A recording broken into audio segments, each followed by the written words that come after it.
आपके बीच में episode number 44 आपके बीच में लाने के लिए परमेश्वर ने अनुग्रह दिया, उसके लिए हम परमेश्वर का धन्यवाद देते हैं। आप सभी का मैं व्यक्तिगत डैनियल राज इस वक्त स्वागत करता हूं फेसबुक, यूट्यूब और साथ ही साथ जो रेगुलर हमारे मेंबर्स हैं जूम पर, उन सभी का यीशु के नाम से आपका मैं स्वागत करता हूं। मुझे बेहद खुशी है कि अभी तक हम कम से कम 44 एपिसोड कंप्लीट करने पर हैं और कल का 45वां 45th एपिसोड हम फिनिश कर जाएंगे और कल के बाद जो है डीटी का टीचिंग एपिसोड समाप्त हो जाएगा। तो जी हाँ दोस्तों, मैं चाहता हूं कि आप सभी इस वक्त एक प्रार्थना के साथ मेरे साथ में जुड़ जाएंगे और फिर उसके बाद यहां से जो टीचिंग है आपके बीच में रखना शुरू करूंगा। आइए प्रार्थना करते हैं। सृष्टिकर्ता पिता यीशु के नाम से आपकी अद्भुत महान उपस्थिति जो आपने दे रखी है प्रभु जी, मैं उसके लिए आपका धन्यवाद करता हूं। प्रभु मैं प्रार्थना करता हूं यीशु के नाम से एक एक व्यक्ति जो इस वक्त जुड़ा है, वो चाहे फेसबुक, यूट्यूब या जूम के माध्यम से, परमेश्वर तेरी उपस्थिति, परमेश्वर तेरा बुद्धि, तेरा ज्ञान यीशु के नाम से उनके दिलों पे काम करने पाए। प्रभु मैं जानता हूं कि कलीसिया तेरी है और इस कलीसिया का सबसे बड़ा पास्टर आप हैं प्रभु, और परमेश्वर आप अपनी कलीसिया बनाएंगे। मुझको या मुझ जैसे बर्तन को प्रभु तू इस्तेमाल करता है। प्रभु जी आपका धन्यवाद करता हूं। प्रभु मेरी सिर्फ इतनी प्रार्थना है कि जितने भी जुड़े वे सब के सब तेरी महिमा में कार्यशील हो, आगे बढ़ सके, योद्धा, अगुवे, लीडर की तरह काम कर सके। ऐसी प्रार्थना के साथ आपके पास आता हूं प्रभु जी। जितनी भी एरर्स हैं, जितने भी बंधन हैं, यीशु के नाम से उसे हम तोड़ते हैं और प्रार्थना करते हैं हम सबसे बात करें। आदर, महिमा, सम्मान सब कुछ आपको देते हुए यह प्रार्थना यीशु के नाम से मांगते हैं, सुने और कबूल करें, आमीन। एक अच्छी ताली के साथ हम परमेश्वर को धन्यवाद देंगे और मुझे बेहद बेहद खुशी है। ये क्या है, फेसबुक है, ओके गुड।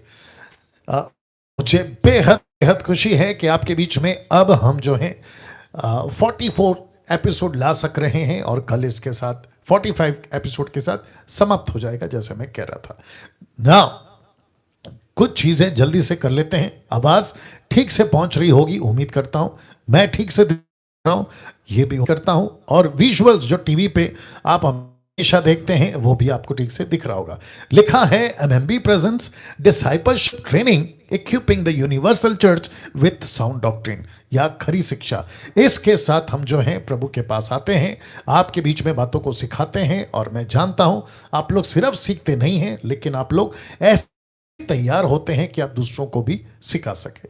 एक विषय जो कि लगातार तीसरे दिन, आज का तीसरा दिन पकड़कर अगर मैं कहूं तो टोटल 3 दिन, कल का चौथा दिन हो जाएगा। ये चारों दिन के लिए एक टॉपिक पे बात करें रमन साहब, और वो टॉपिक है ग्रेट कमीशन, वो टॉपिक है महान आज्ञा। वो विषय आपके बीच में ऑलरेडी दे चुका हूं।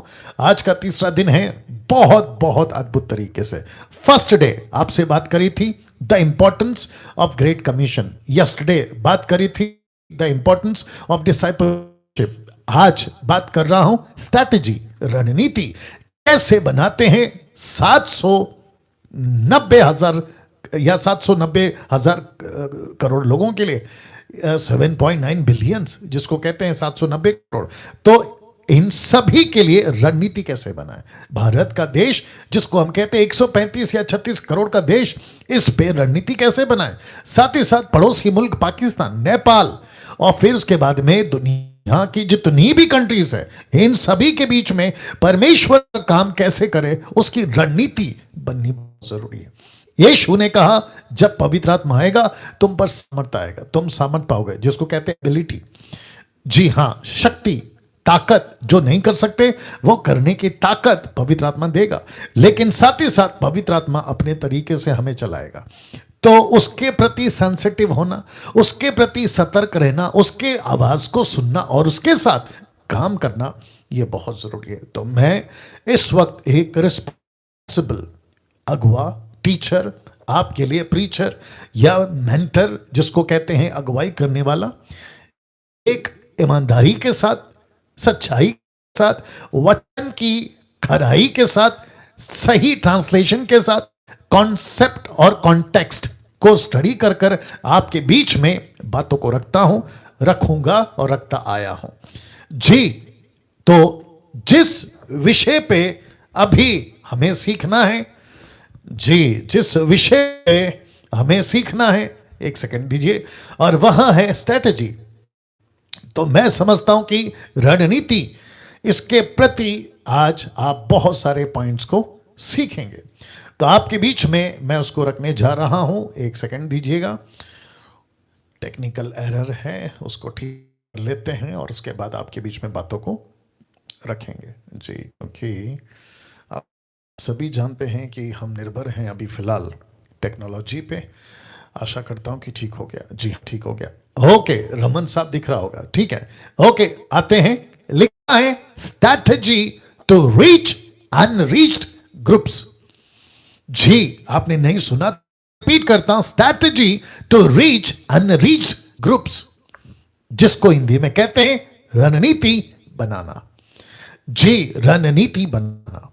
आप सभी जानते हैं कि अगर जब तक हम रणनीति नहीं बनाएंगे या स्ट्रैटेजी नहीं बनाएंगे किसी भी चीज के लिए, उस चीज को, उस युद्ध को, उस कार्य को, वो चाहे घर हो या फिर किसी भी तरह का कार्य हो, उसको अचीव, सक्सेस, कामयाब, सफलता नहीं मिलती। राइट जी हाँ।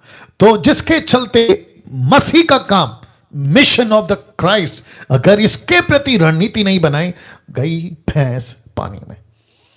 तो मुझे बहुत बहुत एक्साइटेड हूं कि आपके बीच में कैसे 7.9 बिलियंस को रीच आउट कर सकते हैं, उसके प्रति आज आपके बीच में बातों को रख रहा हूं। तो जितने फेसबुक पे लाइव देख रहे हैं, रिक्वेस्ट करता हूं शेयर करना, वॉच पार्टी करना, दूसरों के साथ में इन वीडियो को बांटना।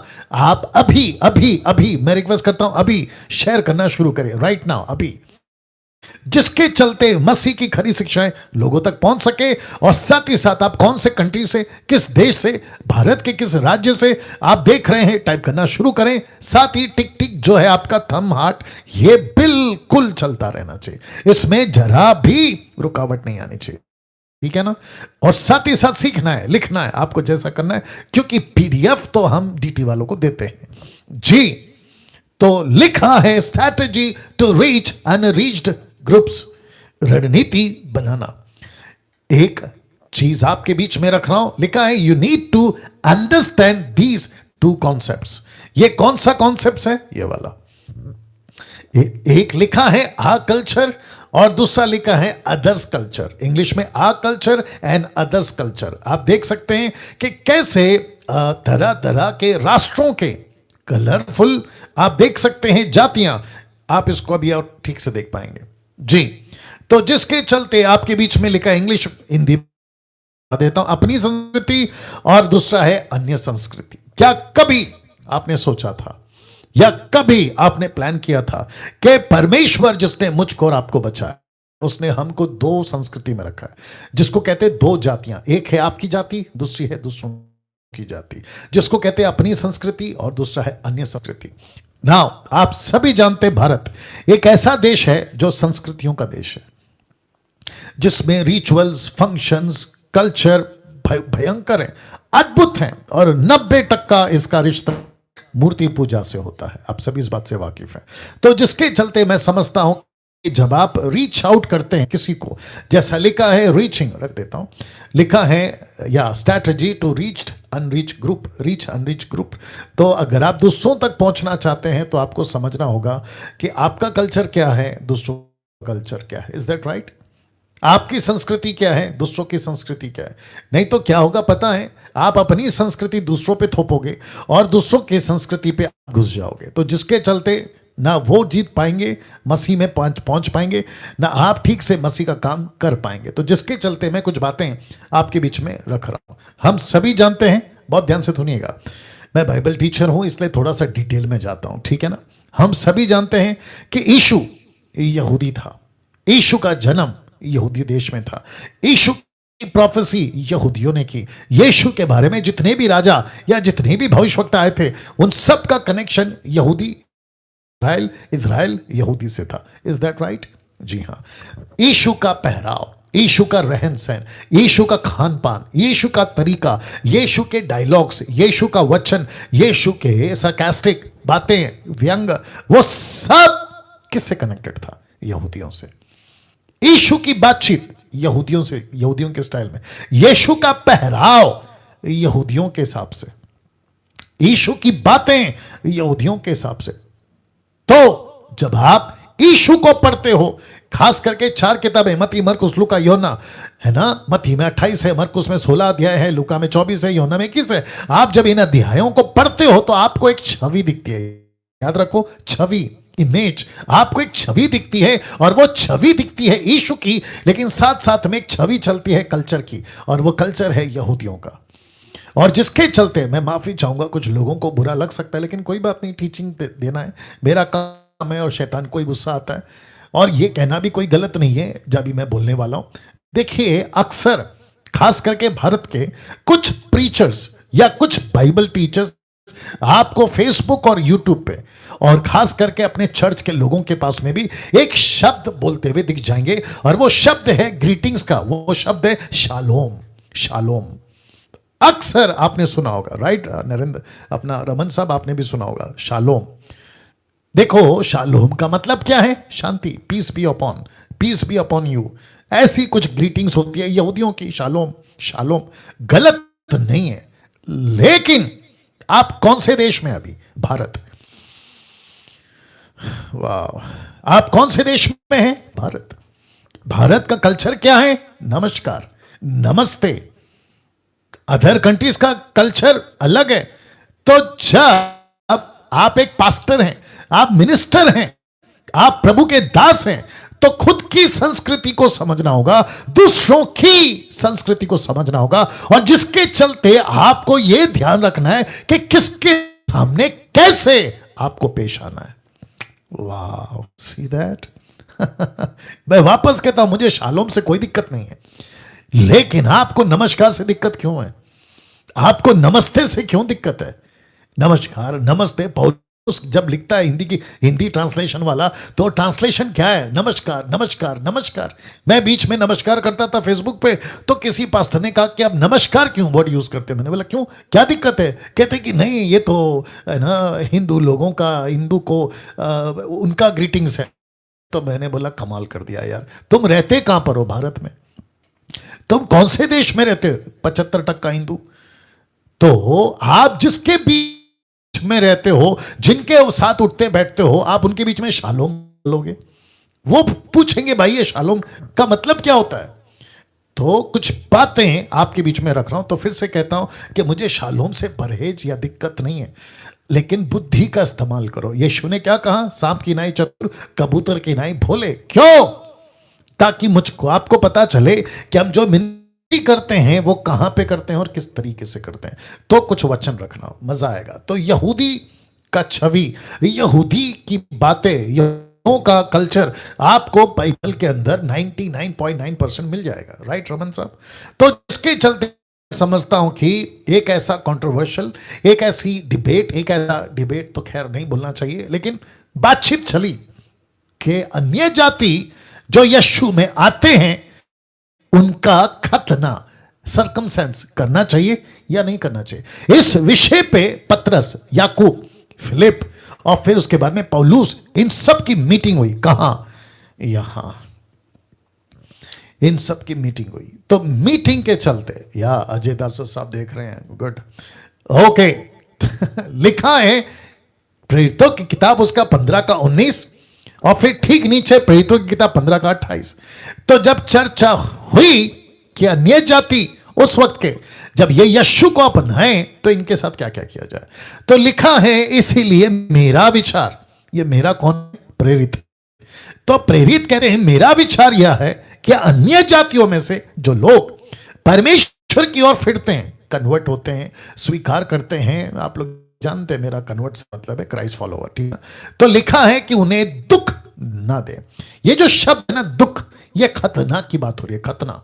सरकमसाइज यानी कि शरीर का कोई हिस्से को काट देना, जिसको कहते हैं सरकमसाइज, खतना। तो कहते हैं उनको दुख मत दो। क्यों? अन्यजाति है ना, यहूदी के हिसाब से क्यों चले? यहूदी के हिसाब से क्यों चले? अन्य जाति है ना। अच्छा, फिर इसी को थप्पा थप्पा समझते, स्टैंप मार दिया पवित्र आत्मा ने। कहा? 28 में लिखा है, पवित्र आत्मा को और हमको यह ठीक जान पड़ा कि इन आवश्यक बातों को छोड़ तुम पर और बोझ ना डालें। यह कौन सा बोझ? संसार का नहीं। कौन सा बोझ? खतना की बात कर रहा है। तो कहता है कि जो अन्य जाति प्रभु के पास आते हैं, आवश्यक बातों को छोड़। कौन सी आवश्यक बातें? बहुत लंबी लिस्ट थी, मैंने नहीं रखा, लेकिन आपको बता देता हूं। जैसा व्यभिचार, नशा, शराब, चोरी, लालच, संसार की बातें, इन सब से दूर रहो।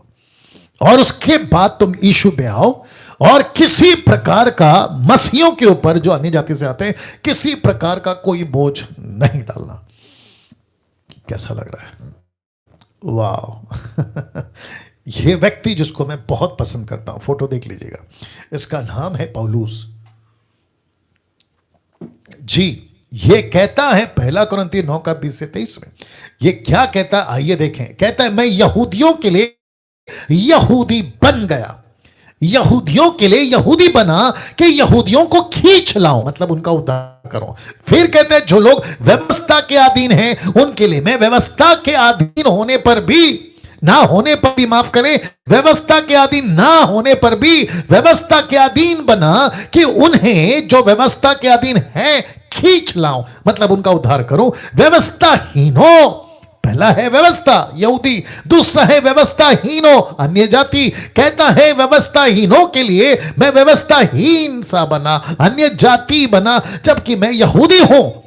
मैं अन्य जाति बना कि व्यवस्थाहीनों को खींच लाऊं। मैं निर्बलों के लिए निर्बल बना कि निर्बलों को खींच लाऊं। मैं सब मनुष्यों के लिए सब कुछ बना कि किसी ना किसी रीति से कई एक का उद्धार कराऊं। ओहो हो। और जिसके चलते वो लिखता है, मैं ये सब कुछ क्यों करता हूं? ताकि सुसमाचार के लिए करता हूं कि औरों के साथ उसका भागी हो जाऊं।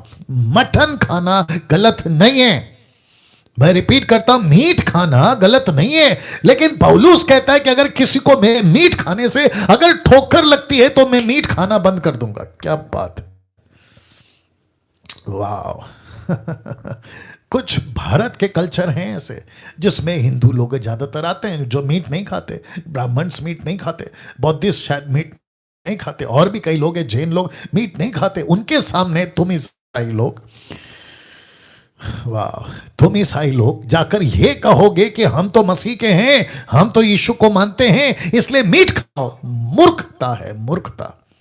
तो पौलुस कहता है, मैं सब कुछ करता हूं सुसमाचार, मैं निर्बल बनता हूं। 800 लोग देख रहे हैं, मुझे खुशी है। कम से कम 800 से 900 अभी लाइव आ गए हैं, बेहद खुशी है। शेयर करिए, शेयर करिए, मैं रिक्वेस्ट करता हूं, शेयर करिए। फेसबुक, यूट्यूब, जितना कर सकते हैं शेयर जी।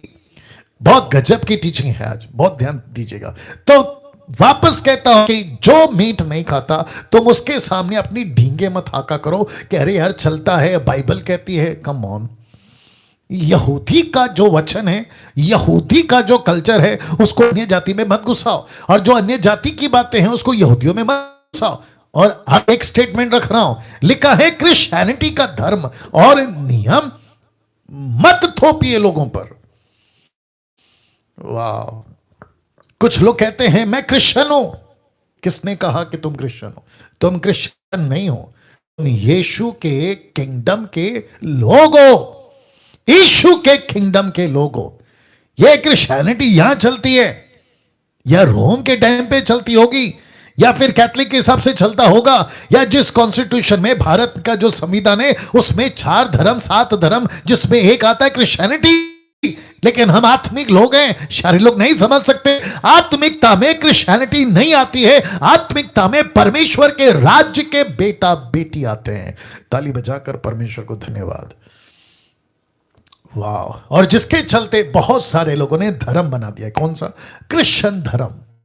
जिसको देखो बिशप बन रहा है, जिसको देखो अपोस्तल बन रहा है, जिसको देखो रेवरेंड बन रहा है, लंबा सा क्रॉस, लंबा सा और न जाने क्या क्या हरकतें। और जिसके चलते सबको पता चल गया ये हिंदू है, ये मुस्लिम है, ये सिख है, ये ईसाई है। ये धर्म का जो नाटक है या जो चक्कर है, ये पृथ्वी पे चलता है 790 करोड़ के लोगों के बीच में, लेकिन ऊपर जो परमेश्वर है उसके लिस्ट में किसी प्रकार का कोई धर्म नहीं है, क्योंकि परमेश्वर ने आदम को हिंदू नहीं बनाया था, आदम को मुस्लिम नहीं बनाया था, आदम को ईसाई नहीं बनाया था, आदम को बुद्धिस्ट या जैन नहीं बनाया था, आदम को अपने स्वरूप बनाया था। क्या बात है दोस्तों, अपने स्वरूप में बनाया था। ये आप और मैं हैं जिन्होंने टुकड़ों में, और जिसके चलते कितने झगड़े सब आजकल आप ही जानते हैं, कितने झगड़े। वो उसको नहीं पट रहा, ये इसको नहीं पट रहा है, वो उसका नहीं सुनता, ये इसका नहीं सुनता, वो उसका कत्ल, ये इसका कत्ल। किसके चक्कर में? धर्म के चक्कर में। या तो जो सच्चा बाइबल का प्रचारक होगा, जो जेन्युइन प्रीचर होगा, वो कभी धर्म की ये सब की बातें नहीं करेगा, वो इंसानियत की बात करेगा। और तो वापस कहता, जो आपके ठीक स्क्रीन के ऊपर आप देख रहे हैं, क्रिश्चियनिटी का धर्म और नियम मत थोपिए लोगों पर जो अभी अभी प्रभु में आते हैं, कि ऐसे उठो, ऐसे बैठो, ऐसे कपड़े पहनो, ऐसे मत करो, वैसे मत करो, ये मत खाओ, वो मत खाओ। ये नाटकबाजी बंद करिए, ये नाटकबाजी बंद करिए, क्योंकि मसीह में नहीं चलता ये, मसीह में नहीं चलता ये। आपको कैसा लग रहा, मुझे कोई रद्दी पर भी फर्क नहीं पड़ता। बाइबल के बाहर कोई भी बातें अगर होती है, परमेश्वर वचन के बाद कोई भी बातें होती है, हम उसको स्वीकार नहीं कर सकते। तो जिसके चलते लिखा है क्रिश्चियनिटी का धर्म या नियम लेकर किसी भी जो संसार में प्रभु में आते हैं उनके ऊपर नहीं थोपना है, नहीं थोपना है, नहीं थोपना है। राइट रमन साहब?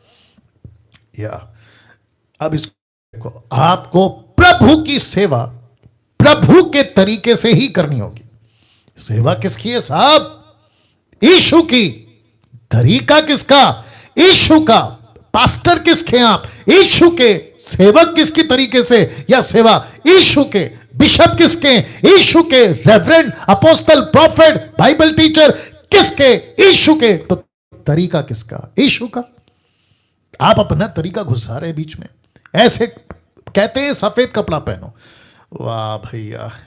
अच्छा, बीच में निर्जला जी, आप जानते हैं कि नेपाल की कोऑर्डिनेटर हैं जो बहुत अच्छा काम कर रही हैं, उनको बीच में किसी ने कहा कि तुम सर पे दुपट्टा क्यों नहीं डालती। लो भैया, अब ऐसों को मैं पूछना चाहता हूं कि मैं ओपन चैलेंज दे रहा हूं, मुझे crystal clear statement with the context निकाल के बता दो कि ये नियम सबके लिए।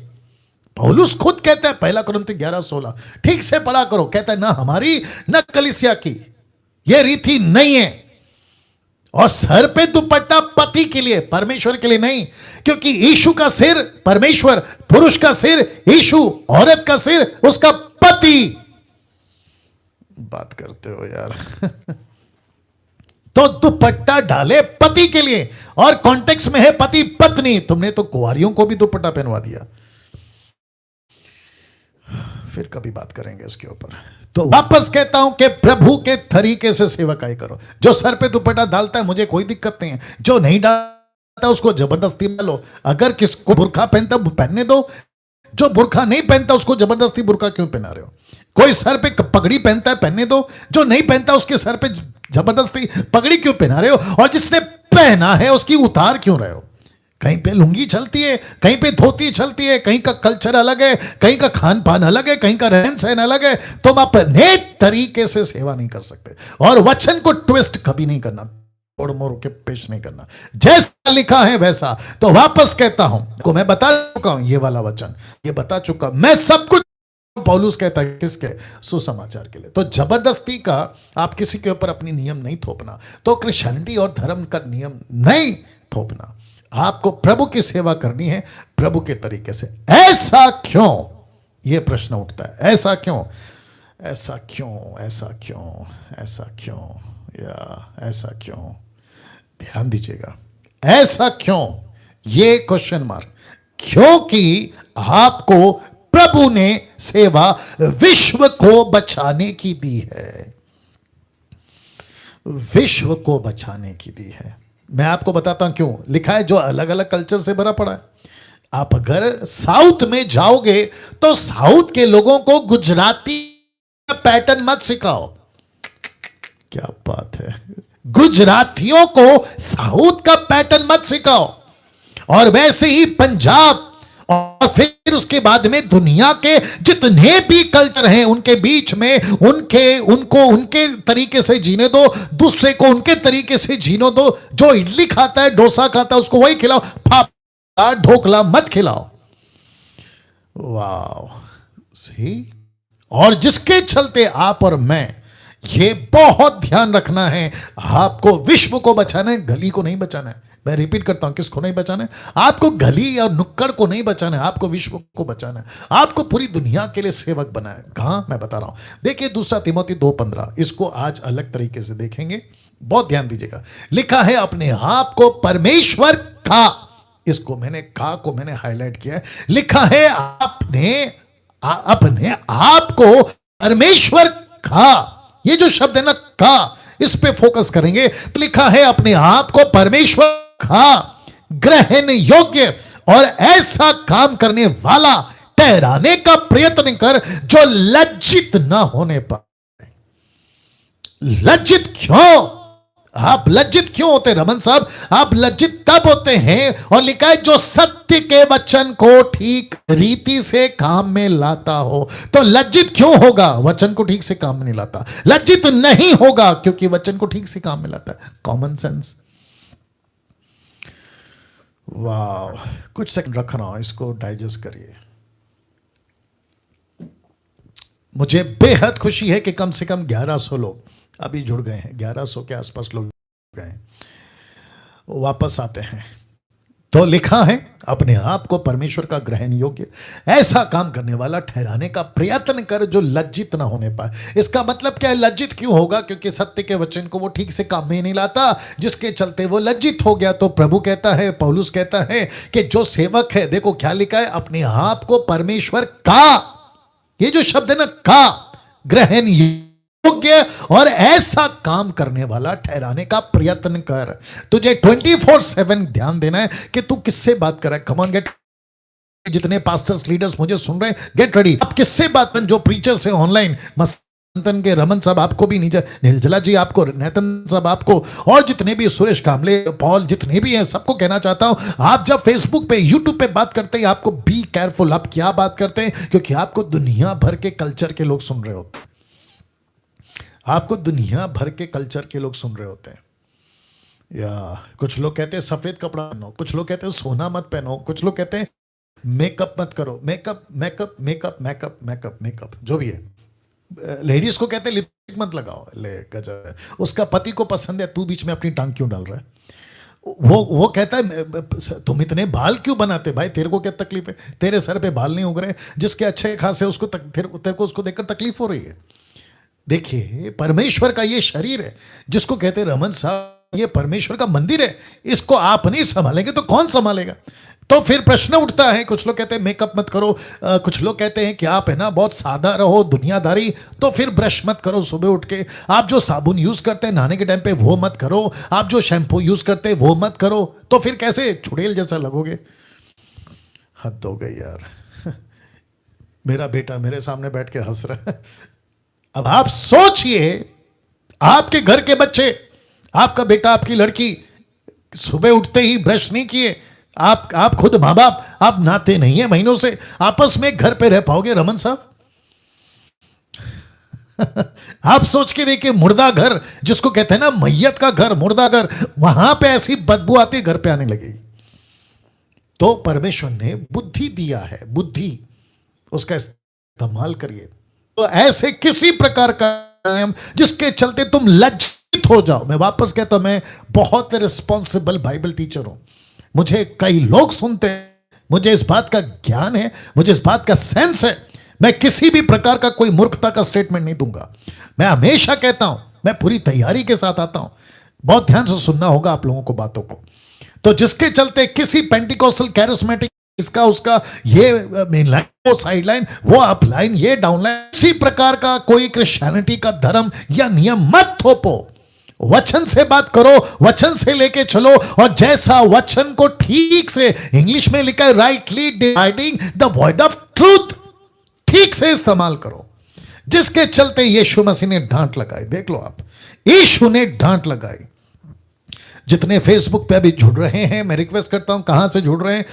आप अपना टाइप करके बताते रहिए, टिक टिक चलता रहे और साथ ही में शेयर शेयर करिए, शेयर करिए, अभी करिए शेयर, अभी अभी, right now, right now. Ishu ने डांट लगाई, कुछ सेकंड रख रहा हूं। ईशु ने डांट लगाई। ये डांट क्या है साहब, देख लीजिएगा। मत्ती 23:14 लिखा है, तुम मनुष्यों के विरोध में स्वर्ग के राज्य का द्वार बंद करते हो। क्या लिखा है?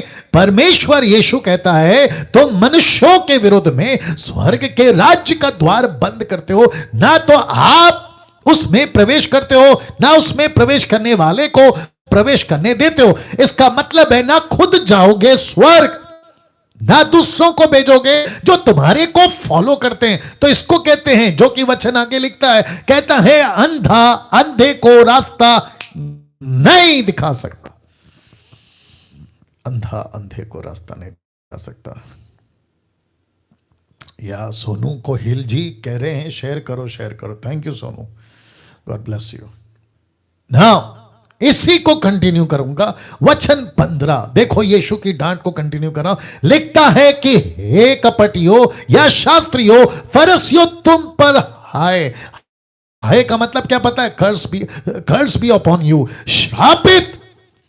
कहता है, शास्त्री फरीसियों, तुम पर श्राप, तुम पर हाय। क्यों इतना गुस्से में क्यों है साहब यीशु मसीह? इतने एंग्री, इतने गुस्से में क्यों है? कहता है, तुम एक जन को अपने मत में, अपनी कम्युनिटी में, रिलीजियस में, अपने धर्म में, अपने मत में लाने के लिए सारे जल और थल, मतलब जमीन आसमान को एक कर देते हो। और वो जब कन्वर्ट हो जाता है, उद्धार पा लेता है, जब वो तुम्हारे मत में आ जाता है, तो लिखा है, तुम उसे दूना नरकीय बना देते हो, 2 गुना नरकीय बना देते हो। नहीं तो अपना क्या नाम है, रमन साहब, कभी ये वचन पढ़ा था? लिखा है कि तुम एक ऐसे व्यक्ति को दुगना नरकीय बना देते हो। मतलब वो व्यक्ति तो पहला कहता है नहीं जाएगा, कि तुम नहीं जाओगे। जब तुम नहीं जाओगे तो वो कहां से जाएगा? फिर कहता है कि वो संसार में अच्छा खासा था, लेकिन जब तुमने उसको अपने मत में, यानी कि अपने रिलीजन में लेकर आया, यहूदी बना दिया, तुमने उसको दुगना नरकीय बना दिया, दुगना। Wow, can you believe this? वैसे ही आज चल रहा है। इसको कहते हैं आसमान से गिरे, आगे बोल दीजिए, खजूर में आके, या खजूर में अटके। अच्छा खासा संसार में था, वहां पे तो नाश हो ही रहा था, उसकी जिंदगी वैसे ही नरक जा रही थी। लेकिन तुमने क्या किया? अरे चर्च में जुड़ जाओ, क्रिश्चियन बन जाओ, यहूदी बन जाओ। तो यीशु कहता है, वो तो फिर तुमने उसको दुगनी नरक बना दिया, उसका जीवन तो तुमने दुगनी नरक बना दिया। Can you believe this? तो इसको कहते हैं, परमेश्वर के राज्य में जो आता है, अगर उसको ठीक से ब्रीफिंग नहीं किया, अगर उसको ठीक से तैयार नहीं किया, तो इसको कहते हैं कि वो जो संसार में था तो फिर वही अच्छा था। आप बात करते हैं रणनीति बनाने की विश्व के जनसंख्याओं के अनुसार, तो आप लोग तैयार हैं? तो आपके बीच में अभी तक मैंने बातें रखी हैं जो आपको बहुत जरूरी था, और मुझे खुशी है कि कम से कम 12 लोग अभी मेरे साथ में जुड़ चुके हैं। प्रभु आपको सभी को आशीष दे, आखिर तक बने रहेगा। और वापस कहता हूं, फेसबुक पे जितने लोग देख रहे हैं, कमेंट करते जाएं, वॉच पार्टी करते जाएं, शेयर करते जाएं, और आपका जो टिक टिक है वो जारी रहेगा। और यूट्यूब वालों, अगर आप मुझे अभी देख रहे हैं, अभी देख रहे हैं, मेरे चैनल को सब्सक्राइब करिए, क्योंकि डैनियल राज यूट्यूब से पैसे नहीं कमाता। ये आपके बेनिफिट के लिए मैं वीडियो बनाता हूं कि दूसरों तक जो है सही शिक्षा, खरी शिक्षा पहुंचने पाए। आप बात करते हैं रणनीति की।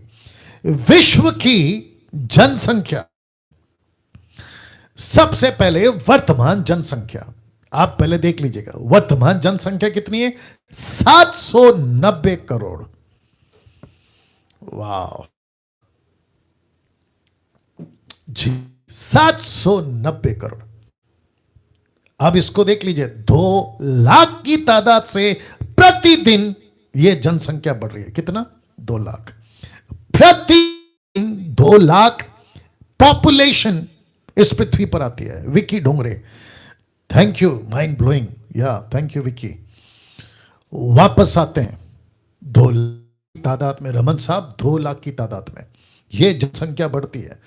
अब आपको एक स्ट्रैटेजी दे रहा हूं, ये चित्र देख लीजिएगा। जब 1830 था तो 100 करोड़ की आबादी थी दुनिया की। जब 1930 था तो 200 करोड़ की आबादी थी। 1960 300 करोड़, 1975 400 करोड़, 1986 500 करोड़ 1996, 600 करोड़ 2010, आते आते 700 करोड़, और अभी कितना है 2021 चल रहा है 790 करोड़।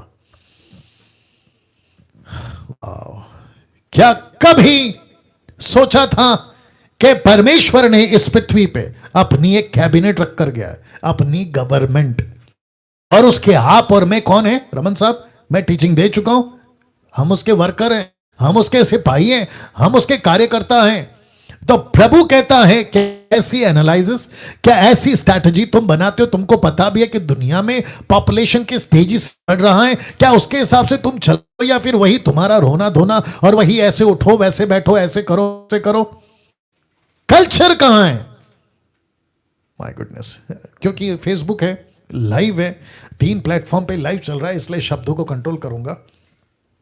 मैं जब 2 साल पहले जब ग्रेट कमीशन चलाता था, जहां पे हम संख्या सिर्फ 50-60 पास्टर्स और लीडर्स की रखते थे, तो उसमें मैं बहुत खुल के बात करता था। आज मैं सिर्फ इशारे में बात कर देता हूं। चलो देखिए, बहुत ध्यान दीजिएगा। आज संतोष बच रहे हैं, सलीम कहां है? अब आपको समझ में आ गया होगा। मैं रिपीट करता हूं, आज संतोष बच रहे हैं, लेकिन सलीम कहां है? 90% चर्च में आपको मिडिल क्लास मिल जाएंगे, लेकिन बाकी चर्चेस में या बाकी जो पॉपुलेशन है दुनिया में, वो कहां है जिसको कहते हैं अंबानी, वो कहां है जिसको कहते हैं टाटा, वो कहां है जिसको कहते हैं लंदन के प्रिंस, वो कहां है जिसको कहते हैं करोड़पति लोग? वो चर्च में क्यों नहीं आ रहे? क्योंकि आपने रणनीति नहीं बनाई ना। अब आ रही है ना बात समझ में रमन साहब? देखिए क्या गजब की चीजें आ रही हैं, जिसके चलते ऊपर बैठा परमेश्वर पूछ रहा है, मेरी जो गवर्नमेंट है, मेरी जो सरकार है पृथ्वी के ऊपर, जो कलीसिया है, कलीसिया जिसको मैंने कहा है दीज आर द पीपल, ये मेरे वो लोग हैं जो मेरे मिशन को जो मैं छोड़ कर गया हूं, ये आगे बढ़ाएंगे और कल्चर में जाएंगे। कल्चर में याद रखो, संस्कृति में जाएंगे, इनके कल्चर में जाएंगे, क्योंकि यीशु ने कहा मत्ती 28:18 में, जाति जाति में जाओ, नेशंस नेशंस। ये पॉपुलेशन है साहब। अब आपको बताता हूं विश्व की जनसंख्या कुछ इस एंगल से। सबसे पहला 11% बैंगनी कलर, पर्पल जिसको कहते हैं, 22% ग्रीन हरा कलर, फिर 39 को क्या कहते हैं, 39, हाँ 39, ये वो है पर ब्लू, और फिर उसके बाद में 28% येलो। ये लोग कौन है आइए रखता हूं। तो सबसे पहला 11% विश्वासी, 22% नामधारी विश्वासी या मसीह नामधारी जिसको कहते हैं फॉर द नेम सेक, नाम के विश्वासी। उसके बाद में 39% क्षेत्र जहां सुसमाचार प्रचार पहुंचाया गया है, उन्होंने स्वीकार नहीं किया लेकिन पहुंचने की सुविधा है, उनकी भाषाओं में बाइबल है, न्यू टेस्टमेंट है, कोई ना कोई लिटरेचर है, लेकिन 28% सुसमाचार की कोई जानकारी नहीं है। तो वापस कह रहा हूं, 11% कौन है? विश्वासी। 22% कौन है? नामधारी विश्वासी। 39 को क्या कहते हैं? 39 या सुसमाचार पहुंचा तो है लेकिन प्रभु स्वीकार किया नहीं किया, वो बात का विषय। 28 सुसमाचार की कोई जानकारी नहीं। अब इसको देख लीजिए, पहुंचा समूह, अनपहुंचा समूह। एक लिखा है पहुंचा जातीय समूह और दूसरा लिखा अनपहुंचा जातीय समूह। अब पहला क्या है? सच्चे विश्वासी 11%, नामधारी विश्वासी या मसीह 22%, फिर उसके बाद में पहुंचा जन समूह क्षेत्र 39। अब बीच में क्या आ रहा है देखिए, या आ गया बीच में दीवार, और दीवार के इस तरफ मुस्लिम, धर्महीन, हिंदू, बौद्ध, आदिवासी, सिख, यहूदी, अन्य, ये टक्का है। 28 विश्व की जनसंख्या, 28% विश्व की जनसंख्या। मैं कुछ सेकंड इसको रख रहा हूं, डाइजेस्ट करिए। या तो अभी प्रश्न उठता है, वापस पीछे जा रहा हूं, अभी प्रश्न उठता है क्या ये जो विश्वासी 11%, चलो इनकी पोस्टमार्टम करते हैं, तो इसमें कितने ऐसे हैं जो सच्चे हैं? इनमें कितने ऐसे हैं जिनका कोई ना कोई प्रॉब्लम है? कोई पाप में है, कोई नशे में है, कोई विचार में, कोई पैसे के लालच में है, कोई संसार की बातों में, पिक्चर के गाने, थिएटर में जाना, संसार की बातों में पढ़ना, इनमें से अगर मैं कटौती करते चला जाऊं तो मुझे लगता है 6% भी नहीं बचेंगे। फिर बात करते 22% पूरा का पूरा रिजेक्ट, टोटल रिजेक्ट। इसको गिनती में नहीं ले सकते, क्योंकि ये कौन है? नामधारी। क्रूस पहनते हैं लेकिन क्रूस पे चढ़ा यीशु नहीं चाहिए। बाइबल को रखते हैं लेकिन जिसको बाइबल सिखाती उसको नहीं करेंगे। चर्च जाते हैं लेकिन चर्च का मतलब नहीं पता। खुद का नाम ईसाइयों का रखा है लेकिन ईसाई कौन है यानी यीशु ये नहीं जानते। 39% ऐसे लोग जहां सुसमाचार तो पहुंचा है लेकिन कन्वे या उनको गवाही या उन तक ठीक से पहुंचना नहीं, और बीच में आ गई दीवार। और जिसको कहते हैं 28%, ऐसी जनसमूह जिसमें किसी प्रकार का कोई काम नहीं हो रहा है। अब इसको देखिए, राष्ट्र जहां सबसे अधिक अनपहुंचे जाति समूह, सबसे पहला नेपाल। कितने यूपीजी हैं जिसको कहते हैं अनरीच पीपल ग्रुप 242। बांग्लादेश 291 यानी कि 291, 291। फिर उसके पाकिस्तान 381। अब लीजिए आपका चाइना, चीन, वो है 442। अब बात करते हैं भारत की, देखो कितना है 2291। इसको कहते हैं अनरीच ग्रुप। तो भारत के जितने लोग अभी देख रहे हैं, इंडिया के जितने pastors, bishop, reverend, apostle, profit, worshipper, musician, आप जितने भी हैं, आपको भी बोलना चाहता हूं कि सर ये देख लो, इसके लिए आप लोग क्या कर रहे हैं? मेरा प्रश्न है, आप इसके लिए क्या कर रहे हैं? कोई स्ट्रैटेजी, कोई रणनीति, चर्च को इक्विप करना, मिशनरीज को भेजना, क्या ऐसा कुछ हो रहा है? वाह, ऐसा कुछ हो रहा है। अब आप सोच के देखिए, भारत का नंबर 1, आज भारत की यूपीजी नंबर 1 पे है। अब इसको देखिए, भारत धार्मिक रूप से कैसा दिखता है, रिलीजियस एंगल से भारत कैसा दिखता है। ये रहा भारत का झंडा।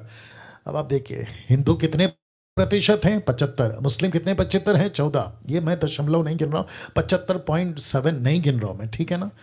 हिंदू 75, मुस्लिम 14, मसीही 5 या 5.8, सिख 1.4, पारंपरिक जातियां 1.2, बौद्ध 0.7, जैन 0.4 और अन्य 0.6। अब इन सब की रणनीति कौन बनाएगा? हम क्या लगे पड़े हैं? मेरे साथ में चर्च में 200 लोग हैं, मैं उसको सिखाऊंगा। मेरे पास में 2 लाख हैं, मैं उसको सिखाऊंगा। वही तेल पानी, वही रुमाल कपड़ा और वही हाथ रखना, नीचे गिरा उठा पटक, ठपक ठपक ठपक, पवित्र आत्मा ले लो, पवित्र आत्मा ले लो। ऊपर से पवित्र आत्मा, परमेश्वर जिसने पवित्र आत्मा को भेजा है बोलता है यार पवित्र आत्मा तो कब का दे दिया, ये ठपक ठपक क्या चल रहा है? उनको तैयार करो, उनको भेजो, राष्ट्र को बचाओ, नेशंस को बचाओ, नेशंस को बचाओ। कैसा लग रहा है रमन साहब? और जितने जूम पे अभी देख रहे 225 लोग, और यहां पे कम से कम 1000, आप लोग कम से कम 1200 के ऊपर लोग देख रहे हैं।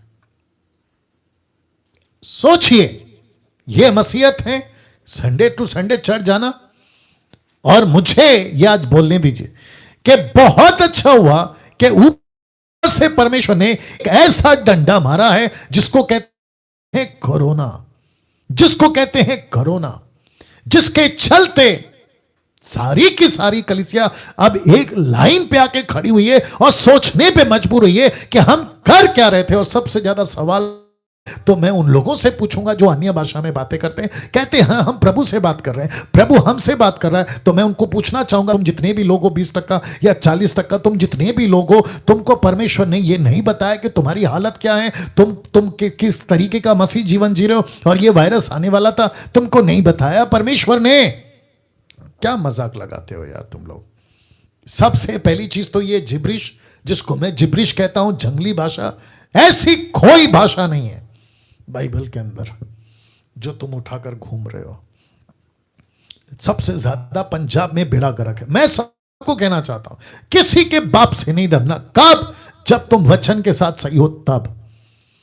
मुझे किसी ने बीच में पंजाब से कॉल किया था, बोला एक पास्टर है, कहता है कि मैं तुमको देख लूंगा, क्योंकि उसने अन्य भाषा पे सवाल किया था। उसके छेले छपाटे कहते हैं कि हमारे पास्टर तुमको अभी नहीं छोड़ेंगे। तो मैंने उसको इनकरेज करा, मैंने कहा कि तुम भी मत छोड़ो उसको, क्योंकि सत्य तुम्हारे पास है।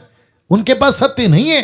मैं तो ओपन चैलेंज भी दे चुका हूं, स्ट्रेट क्लियर क्रिस्टल स्टेटमेंट कोई निकाल के बता दे कि अन्य भाषा स्वर्गीय भाषा है, ऐसा एक वचन निकाल के बता दो, नहीं मिलेगा। तुम उसमें घुसे पड़े हो, 8-8 घंटा बैठते हो, 4-4 घंटा बैठते हो और ऐसी भाषा में बात करते हो। एक वीडियो मेरे पास भेजा गया था जिसमें मुझे लगता है कि कम से कम 2 घंटा नॉन स्टॉप, 2 घंटा नॉन स्टॉप एक ही टेप रिकॉर्ड की तरह वही जिब्रिश। अब ऐसा वीडियो मेरे पास है, मैं उसको देखकर क्या करूं? अब आप सोच के देखिए, इसको कहते हैं ना कि जो गुरु है वो भी अंधा और जो उसको फॉलो करते हैं वो भी अंधे। या इसको समझना होगा, ये स्ट्रैटेजी को समझना होगा ना। भारत की कलीसिया पर एक नजर, भारत की कलीसिया पर एक नजर। रमन साहब आप ठीक हैं? पानी पी लो, पानी पी लो। या लिखा है 1985 में भारत में लगभग 1,14,000 कलीसिया थी। कितना? 1,14,000। जैसे ही 2000 आया भारत में 3,19,000 कलीसिया। उसके बाद 2000 आते आते 3,77,000, 73 को 77 अगर कहते हैं, या 373 कलीसिया है, 3,73,000। कुछ लोगों का मानना है कि 5 लाख आराधना करने वाली समुदाय यानी कि छोटे छोटे ग्रुप भारत में प्रचार्य मसीह 3.9% की तेजी से प्रतिवर्ष बढ़ रही है अभी फिलहाल। और लिखा है कि कम से कम 30,000 नई कलीसिया प्रतिवर्ष रोपण की जा रही हैं। 30,000 कलीसियाएं प्रति वर्ष। अब इसको देखिए, भारत में 1 लाख से भी अधिक पूर्णकालिक सेवक सेवा कर रहे हैं, मतलब फुल टाइम वर्कर्स। 1 लाख सेवक तो क्या कहते हैं ना, फुल टाइम सेवा कर रहे हैं। जैसे ही 2009 में आया, यह गणना की गई कि भारत में 14 करोड़ मसीह लोग हैं। 2009 में 14 करोड़ भारत में यह गणना की गई कि लगभग 14,000 लोग प्रतिदिन मसीह में आ रहे हैं। अच्छी बात है, लेकिन आपको मैं शॉकिंग न्यूज देता हूं। भारत एक ऐसा देश है जहां लिखा है 14,000, लेकिन आपको पता है चाइना, जहां सब प्रकार की बंदिश है, जहां बाइबल बैंड है, चर्च ओपन में नहीं चल सकता, वहां 30,000 लोग प्रतिदिन प्रभु में आ रहे। 30,000। अब इसको देखिए, लिखा है परंतु प्रतिदिन 46,000 बच्चे पैदा होते हैं। 46,000 बच्चे पैदा होते हैं। तो मतलब इसको कहते हैं कि आप जीत तो रहे हो 14,000, लेकिन उसका डबल से भी ज्यादा बच्चे पैदा हो रहे हैं, जिनके लिए आपको कहता है कि आपके लिए चैलेंजेस पैदा हो रहे हैं, जिनको जीतना है, जिनको जीतना है आपको, या 3 गुना जिनको जीतना है। वाह, सी। अब इसको देखिए साहब, महानाज्ञा की कलीसियाएं परिस्थितियों के कारण नहीं बढ़ती, वे यीशु की आज्ञा मानते हैं और उनके पास बढ़ने के लिए बुद्धिपूर्ण योजना होती है, इसीलिए वो बढ़ती है। कौन सी कलीसिया? महानाज्ञा की कलीसिया। ऐसी कलीसिया में मैं आपका वेलकम करता हूं। मसीह मंथन क्या कर रहा है? ऐसी कलीसिया पे काम कर रहा है। मैं वापस कहता, बुद्धिपूर्ण योजना। महानाज्ञा की कलीसियाओं के पास स्पष्ट रणनीति होती है उन तक पहुंचने, छेला बनाने के लिए जिन्होंने कभी सुसमाचार नहीं सुना। लक्ष्य हमारा क्या है? मसीह मंथन का या महानाज्ञा का लक्ष्य क्या है? मेरे देश के प्रत्येक जाति समूह में कलीसिया रोपण आंदोलन आरंभ करते हुए महानाज्ञा को पूरा करने में सहायता करना। तो जितने अभी देख रहे हैं, कम से कम 1300 लोग के आसपास, मैं उन सभी को कहना चाहता हूं कि वक्त आ गया है स्ट्रैटेजी बदलने का। फोटो देख लो पहले।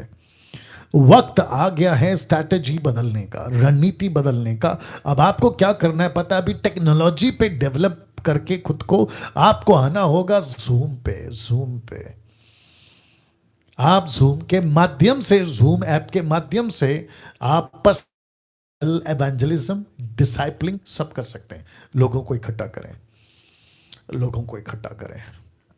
मैं कुछ सेकंड इसको रख रहा हूं जी। लोगों को इकट्ठा करें, क्योंकि अब कोरोना वायरस के चलते लॉकडाउन चला है, तालाबंदी जिसको कहते हैं हिंदी में। लॉकडाउन तो चल रहा है, आप नहीं घूम सकते, घर घर नहीं जा सकते, डोर टू डोर। अब आपको क्या करना है? स्ट्रैटेजी चेंज है। अब आपको क्या करना है, ऑनलाइन एवेंजलिज्म स्टार्ट करना है, ऑनलाइन डिसाइपलिंग आपको स्टार्ट करना है। मेरे जितने भी लोग मुझे फॉलो करते हैं फेसबुक, यूट्यूब, आप सभी को कहना चाहता हूं, बहुत ध्यान दीजिएगा, आपको रणनीति बनानी है। अगर आप गांव के लोग हैं, अभी मैं पास सपना से बात कर रहा था, तो वो कह रही थी कि गांव के अंदर ज्यादातर लोगों के पास में स्मार्टफोन्स नहीं होते।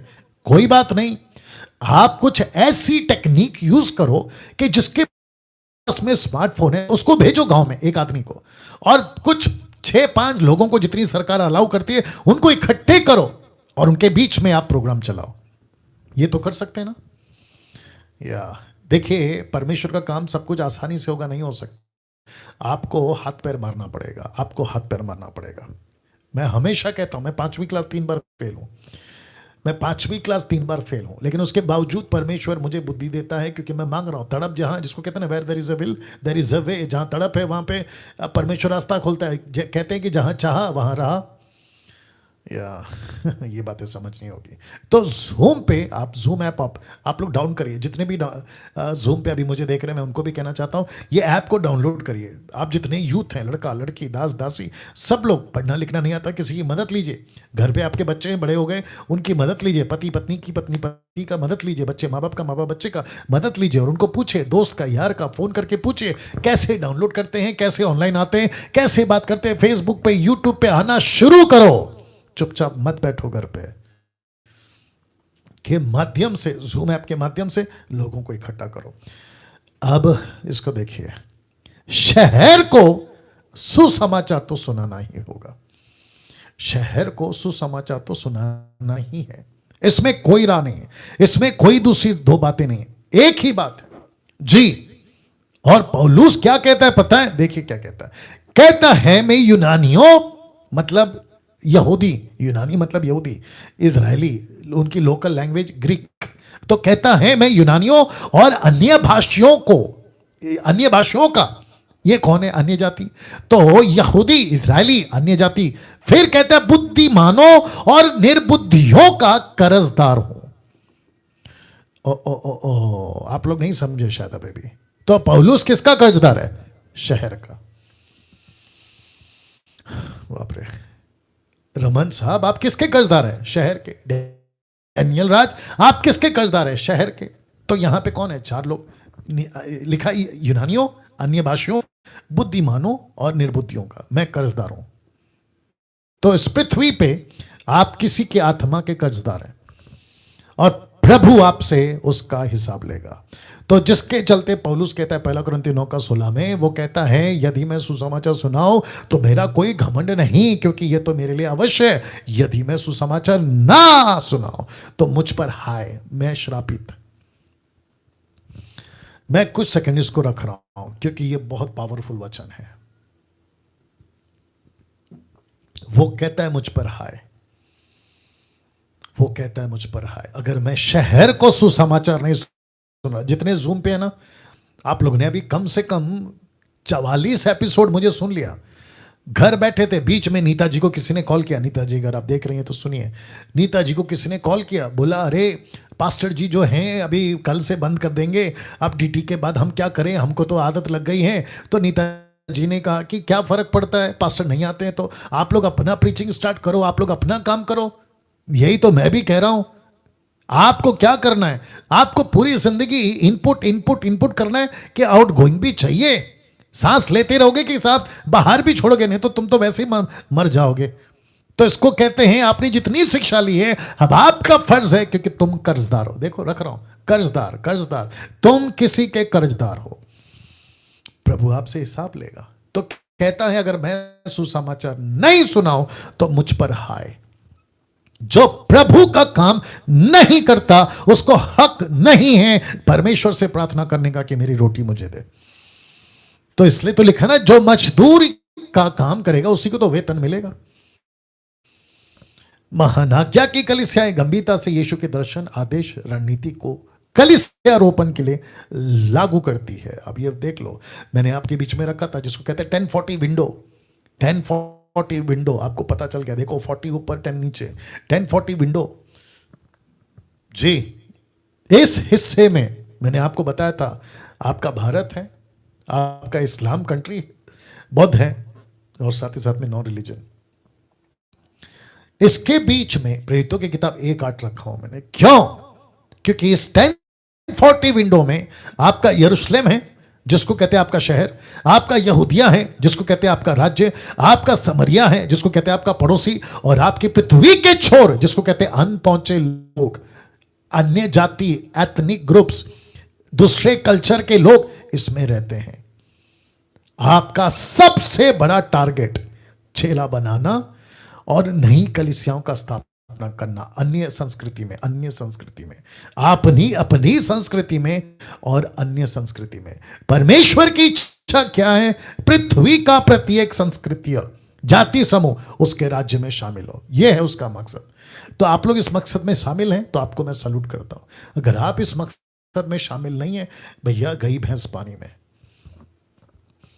अब इसको देखो, हमारे चारों और अनपहुंचे लोग तक पहुंचने के लिए 2 प्रस्ताव आपके बीच में रख रहा हूं। आप कैसे पहुंच सकते हैं पास्टर डैनियल? मैंने आपको क्या कहा था? इंपॉर्टेंस ऑफ ग्रेट कमीशन सिखाऊंगा, इंपॉर्टेंस ऑफ मेकिंग डिसाइपल बताऊंगा, हाउ टू इवेंजलाइज बताऊंगा, कैसे जाना है ये बताऊंगा। तो ये अभी उस प्रक्रिया में चल रहे हैं। तो लिखा है हमारे चारों और अनपहुंचे लोगों तक पहुंचने के लिए 2 प्रस्ताव। सबसे पहला, नए लोगों को उन्हीं के बीच में तैयार करके भेजना। दूसरा, नए लोगों में से मिशनरियों को तैयार करके भेजना। तो आप सबसे पहला क्या कर सकते हैं? जिस कल्चर का जो व्यक्ति उद्धार पाया उसी के बीच में उसको भेजो। लेकिन ऐसा भी हो सकता है कि गुजराती वाला गुजराती में जाकर अपना काम करे पहला, लेकिन गुजराती वाले को बोझ जाए कि मैं जाके साउथ में काम करूं, तो उसको कहते हैं मिशनरी। अपने कल्चर को छोड़ के दूसरे कल्चर में जा रहा है, अपनी भाषा को छोड़ के दूसरी भाषा में जा रहा है, अपनी रीति रिवाज को छोड़कर दूसरे रीति रिवाज में जा रहा है, उसको कहते हैं मिशनरी। तो ये 2 तरीके हैं, एक है खुद का कल्चर, दूसरा है दूसरों का कल्चर। कैसा लग रहा है? आप लोग समझ रहे होंगे बात को। मसीह जीवन क्या कहा था पतरस को यीशु ने? मेरे पीछे चल, मैं तुझे मछली पकड़ने वाला बनाऊंगा। मछली पकड़ते हैं, कैसे पकड़ते साहब? भाजी काटते हैं क्या आप जाके खेत में? नहीं। आप क्या पेड़ से फल तोड़ रहे होते हैं क्या? नहीं। मछली पकड़ने का टेक्निक होता है, मछली पकड़ने का तरीका होता है, उसको जाल कैसे डाले स्ट्रैटेजी है, उसको कैसे फंसाएं मछली को, उसकी एक रणनीति है। तो प्रभु ने पतरस को कहा कि जैसे तू मछली पकड़ता है स्ट्रैटेजी से, वैसे मैं तुझे मनुष्य पकड़ने वाला बनाऊंगा। क्या बात है! आप क्या कर सकते हैं? सबसे पहला 3 लोगों को पकड़ो, वो 3 को ऐसे तैयार करो कि वे अपने 3 तैयार करें, फिर वे अपने 3, वे अपने 3, वे अपने 3, वे अपने 3, वे अपने 3, ऐसे करके आप क्या कर सकते हैं? आपका अपनी संस्कृति में आप देख लीजिएगा, नए लोगों को उन्हीं के बीच में, मतलब उन्हीं के कल्चर में एक कलीसिया, अन्य कल्चर में उनकी बड़ी कलीसिया। तो एक है अपने लोगों में और दूसरा है मिशनरी बनाकर दूसरे लोगों में। ऐसे काम होता है। कैसा लग रहा है पास्टर डैनियल? क्या ये पॉसिबल है? क्या ये हो सकता है? ऑफ कोर्स हो सकता है। कैसे? एक व्यक्ति है, उसका नाम है, रख दे रहा हूं, यंग काय की कहानी। ये कैसा व्यक्ति जो चाइना में था लेकिन अभी वो ऑस्ट्रेलिया में है। इस व्यक्ति ने क्या किया, इसकी सफलता बताता हूं आपको। जब इसके पास में 30 लोग थे, 2000 नवंबर में 30 लोगों से शुरू किया था। 3 महीने के बाद इसके पास में 27 छोटे छोटे हाउस शुरू हो गए। उसके बाद 2001 में एक समूह ने अपने क्षेत्रों में इस समूह ने अपने क्षेत्रों में, देख लीजिएगा, 906 छोटे समूह आरंभ किए। 900 2001 में। उसके बाद 1 साल में सुसमाचार को 17 नगरों में उन्होंने पहुंचाया। उसके बाद 10,000 से भी अधिक लोग 1 साल में मसीह के पास आ गए। फिर उसके बाद अगले साल 2002 में उन्होंने 3,000 से भी अधिक घर कलीसिया, जिसको कहते हैं ना हाउस चर्च, आरंभ किए और फिर 50,000 से भी ज्यादा लोगों को बपतिस्मा दिया। अब आपको पता है इसके पास में आज कितने लोग हैं? इससे तो ज्यादा हैं, लेकिन मैंने ऐसे ही रखा है, बल्कि इससे ज्यादा है, 17 लाख लोग।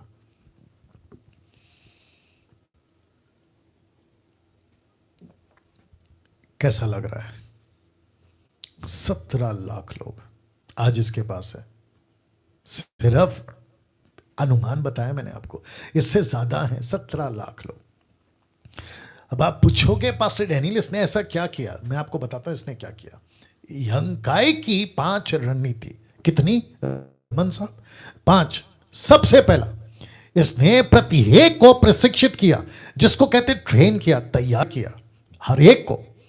उसके बाद इसने क्या कहा पता है? इन्हें क्यों गवाही देना है, किसको गवाही देना है, कैसे गवाही देना है, यह सिखाया। तीसरा, माफ करें, दूसरा, इसने सिखाया कैसे अपनी कहानी और यीशु की कहानी सुनाना, उसका अभ्यास कराया, मतलब उनको ट्रेन किया।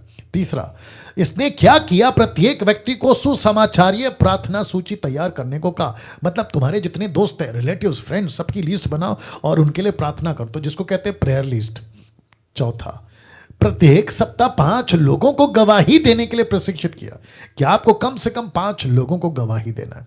पांचवा, उन्हें प्रशिक्षित किया कि प्रत्येक नया विश्वासी को, देखिए बहुत ध्यान दीजिएगा, कि वे एक प्रशिक्षकों के प्रशिक्षक के रूप में देखें, मतलब एक नए विश्वासी को लीडर के रूप में देखें। आई होप आप लोग सब सुन रहे हैं। ये 5 बातें, इसकी पीडीएफ भेजूंगा मैं आपको।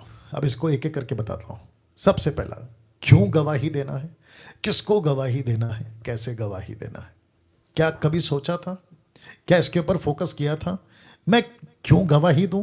क्योंकि मेरी गवाही से, यीशु की कहानी से किसी की जीवन बदलेगी। कैसे दूं? मराठी वाले को मराठी में, बंगाली वाले को बंगाली में, गुजराती वाले को गुजराती में, तेलुगु, तमिल, कन्नड़ा, दुनिया की जितनी भाषाएं, उसी भाषा में मैंने स्ट्रैटेजी बनाई है। पास्टर जी, आप अगर मुझे सुन रहे हो, क्या आपने चर्च को ऐसा ट्रेन किया है?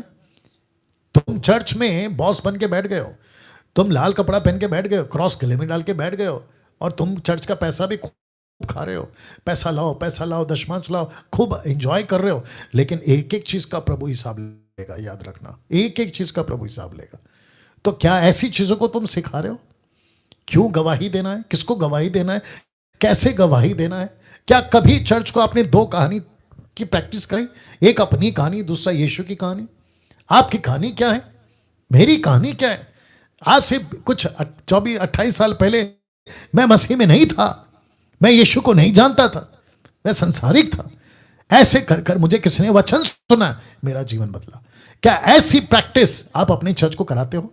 यीशु की कहानी 2000 साल पहले या 2021 साल पहले यीशु पृथ्वी पर आया, पैदा होते ही जमीन हिल गई, आसमान हिल, तारा नीचे आ गया, ज्योतिषे हिल गए, जो अन्य जाति थे राजा की कुर्सी हिल गई, जो हेरोदेस का राजा था तूफानें उठ गई, आंधियां चली। जब वो बड़ा हो गया, मिनिस्ट्री करने लगे, लंगड़े देखने लगे, अंधे देखने, लंगड़े चलने लगे, अंधे देखने लगे, गूंगे बोलने लगे, मुर्दे जिलाए गए। ये सारा काम करने वाला एक मसीहा एक दिन क्रूस पे मरता है और तीसरे दिन जी उठता है और आज भी जिंदा है, जो पापियों के लिए रास्ता खोल गया ताकि स्वर्ग जा सके। क्या ये बातें सिखाते हैं? क्या कभी सिखाया कि प्रचार, सुसमाचार प्रार्थना सूची कैसे बनाते हैं? उन लोगों के नाम जिनको आप गवाही देने वाले हो, क्या कभी सिखाते हो कि कैसे लिखना है, उनके लिए प्रार्थना कैसे करना है? और क्या कभी आपने आपके चर्च को यह कहा है कि पुरुष हो या स्त्री हो, आप एक लीडर हैं, आप एक लीडर हैं? और यीशु क्या करता था? यीशु जब भी किसी को देखता था, पतरस को देखा लीडर है, सामरी औरत को देखा लीडर है, फिलिप को देखा लीडर है, जिसको देखा लीडर है, लीडर है। क्या ऐसे हम देखते हैं? जब 28 साल पहले रमन साहब या नेतन साहब या जितने भी अभी देख रहे हैं जूम पे, उन सभी को कहना चाहता हूं कि 28 साल पहले जब यीशु ने कुलाबा में मुझे देखा, महाराष्ट्र, मुंबई, तो उसने मुझे लीडर के रूप में देखा। आज आप मुझे पास्टर कहते हो, आज आप मुझे बाइबल टीचर कहते हो, लेकिन यीशु मसीह ने 28 साल पहले देख लिया था कि डैनियल, तू एक दिन प्रीचर बनेगा, तू एक दिन बाइबल टीचर बनेगा, तू एक दिन दूसरों को तैयार करेगा। 28 साल पहले देख लिया। मेरे बाप ने कभी नहीं देखा, मेरे मां ने कभी नहीं देखा, मेरे रिलेटिव्स ने कभी नहीं देखा। उन्होंने कहा कि ये तो निकम्मा है, कुछ नहीं कर सकता।